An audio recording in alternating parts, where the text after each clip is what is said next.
I never got the you're so beautiful, like, oh my gosh, like I never stop eyes. Like, you know, some girls walk in the room, everybody knows them because of how they look. I was only popular because I'm like, hey, how you doing? Always talkative. People always hear me before they see me. And I just never felt like, even though you could hear me before you see me, I still felt like people weren't seeing me. I felt like I wasn't good enough. I never felt like I was pretty. I wasn't good enough. I can't tell you why.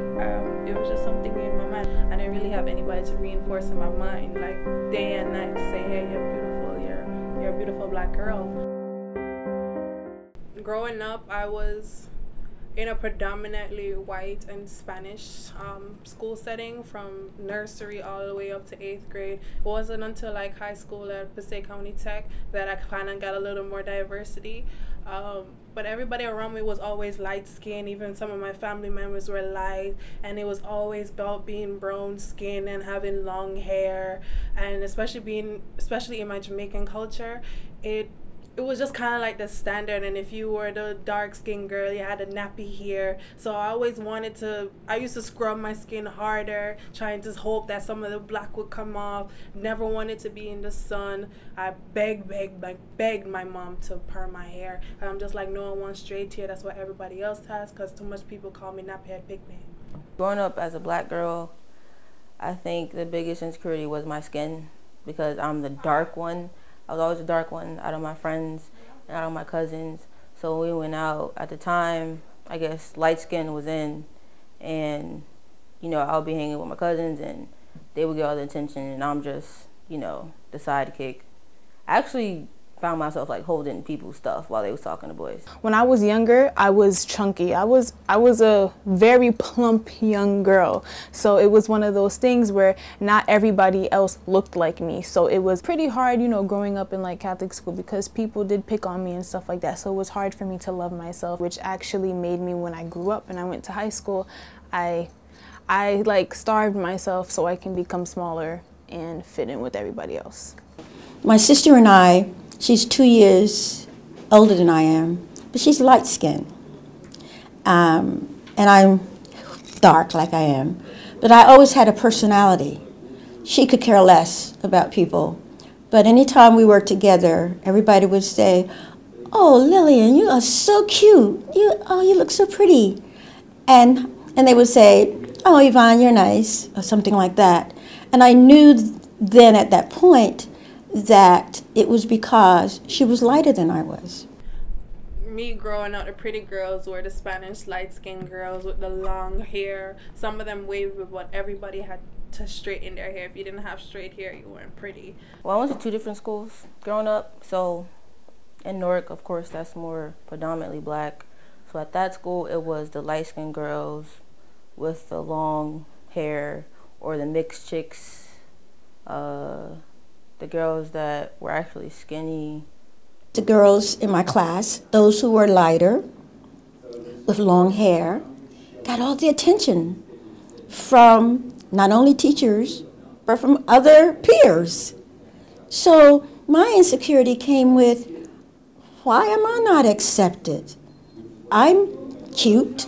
Thinking back, as I was younger, it was always the black people to tease me, not the white people. White people, I feel like they would kind of like compare themselves to me, but more so in a glorified way, like, oh, you know, I'm not as tan as Christina. And hearing that made me feel a little better than, oh shit, Christina black as hell. My cousins who were light skinned and had a long coolie hair, it's like, oh yeah, she looks so pretty, and me and her were kind of being similar outfits. It's just from my point of view, like if my family see this, I don't want them to take any offense to it. It's just I never felt like I was beautiful enough. Like those girls, I really did envy them because everybody wanted them, and I felt like I was the ugly duckling that would never be accepted. I think guys like those kind of girls because they were pretty, like they had like the finer things, they had nice, you know, like that silky hair, or some girls really wore like nice weaves, they dressed really well, they, you know, they presented themselves well enough. I've had students to tell me, young women, unfortunately, that I want to have a baby by a Latino because I want my children to come out light. That's so sick. It makes my heart hurt because it means that they have not accepted who they are. They are still very psychologically damaged. And that's been a problem with us, being with this light skin, dark skin. Society made it seem that light is the better way to go.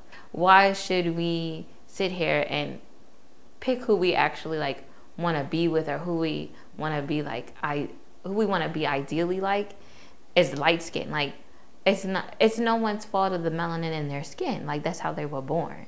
Light skin is a lot more related to being white, because everybody knows, like, let's, for example, in plantations in Jamaica, if you were lighter, you work in the house. If you were darker, you were outside in the field. There was a difference between how the light-skinned children and people on the plantation were treated, because the master knew that those were his children. And in many instances, he treated them a little better. And there were times when he even sent them to college, even sent them to school, sent them away. That was a better one than that. But there were so many. So we began to see or think that being light got you somewhere. It's really a slave master mentality that was created by the slave masters to separate the slave community. The only difference is the house. If you're a house nigga or you a cotton nigga. So that's a very big problem. And I guess with the way it was back in the days, it just traveled along to generation, and no one's really breaking that cycle. There's not enough time between when slavery ended to where we are now. And that's what a lot of people forget. That time frame is still there. Remember, great-great-grandparents could be slaves. Your great-grandparent could have been a slave. We don't know. It's just the time. There's not enough time to separate that mentality, and not enough people who want to separate that mentality. I feel like now we're pushing towards ending that separation. Like, there's no light skin, there's no dark skin, we're all just one black people.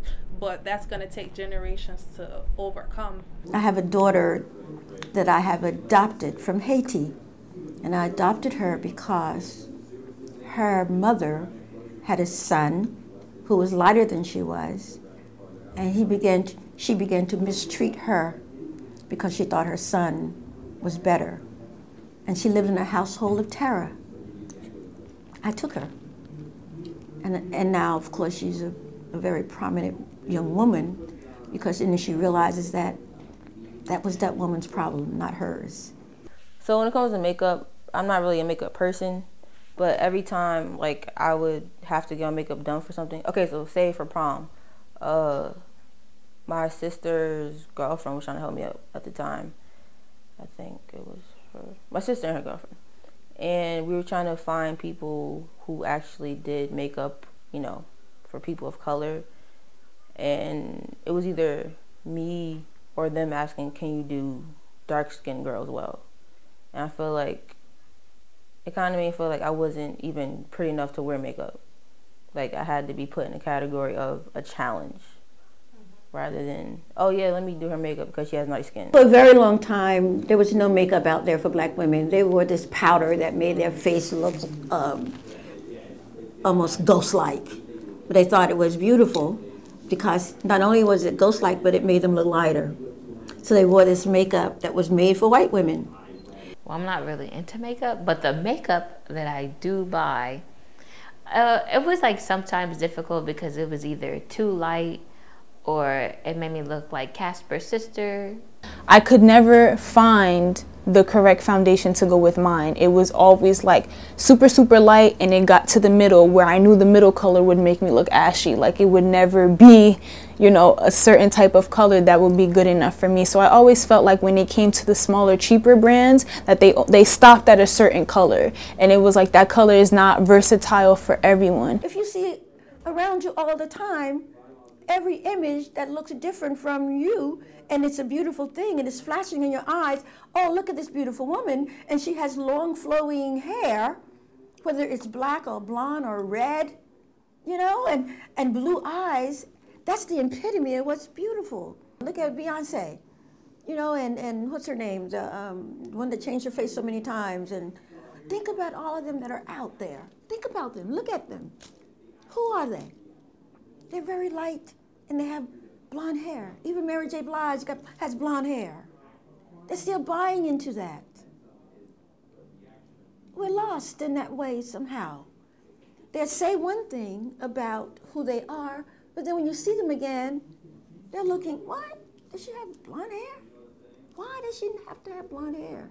I saw Destiny's Child a lot when I grew up, like, you know, Beyonce being the lead singer, then you had Kelly, then you had Michelle. And I think Beyonce was always like the main focus only because she was, you know, lighter skinned woman, she had blonde hair, like she was very like versatile, she could sing. Everybody wanted to be Beyonce like back in the day. And even now I feel like a lot of women still look up to her, they still love her, they still adore her. I really wish the women who are prominent in the media, such as Beyonce and Nicki Minaj and so many others like Blac Chyna, all of them, I really wish they would have, I guess you can say, stick to their blackness, whereas the little girls who are looking up to them, like Nicki Minaj especially, like so many little girls look up to her, and all I see is fakeness.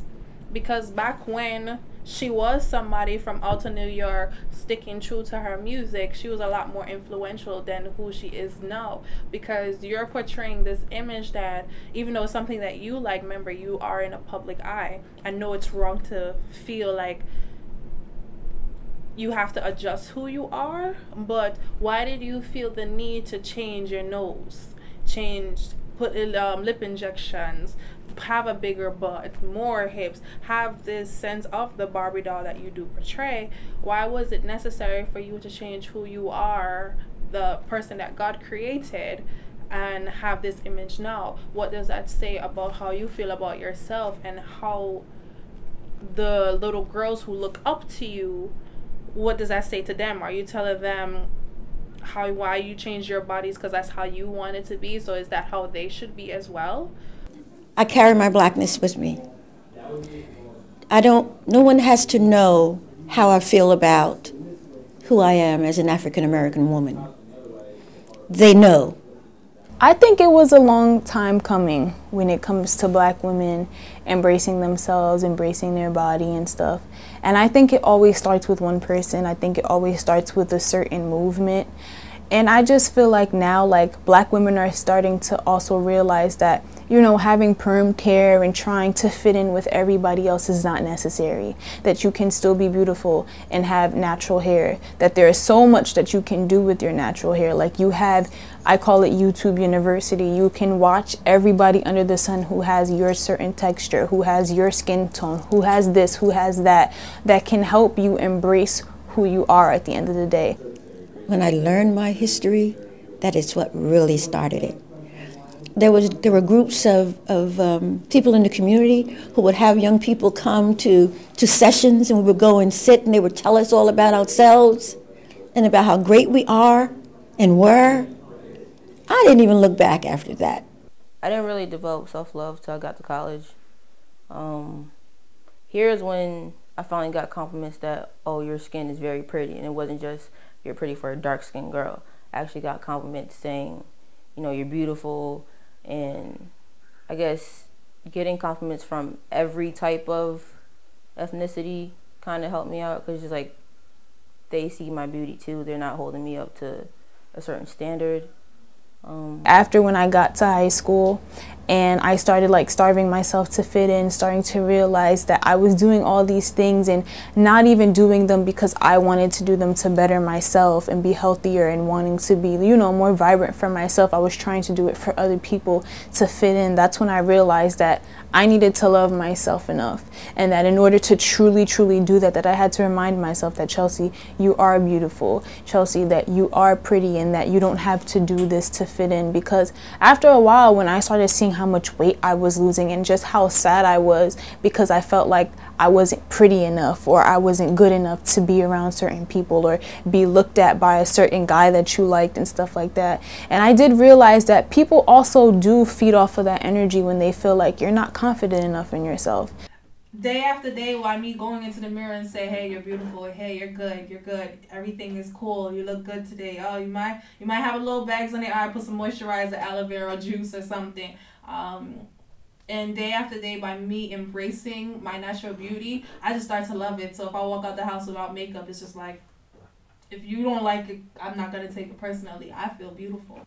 It's like once you start to learn and love yourself internally, and the external is just going to glow. I feel by loving you inside, your beauty is going to just glow to everybody.